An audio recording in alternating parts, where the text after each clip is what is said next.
You know, excuse the cliche, you get what you pay for. You definitely get what you pay for.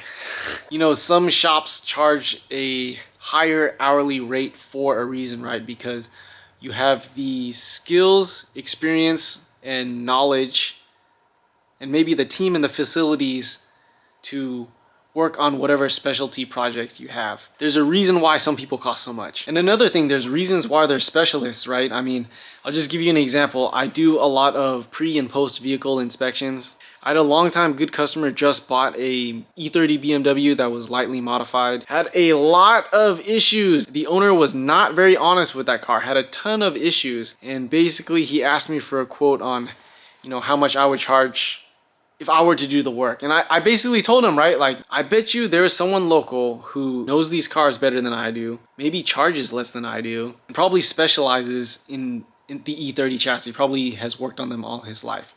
That's the guy you should actually be going to, not paying me to relearn a whole different chassis. Although in one way that's like, that's money in your pocket, why don't you take it? Well, you know, a lot of times I gotta balance this risk versus reward where it's like, I could stretch myself and stretch mine and the shop's abilities on the work we take, but there's a lot of times where it's like, we're probably not the right shop or people to do this particular specialty job and have the expectation that you want, right? E30 BMW, there's probably a dude who lives, breathes, and bleeds E30. That's probably the guy to take it to. Probably not me.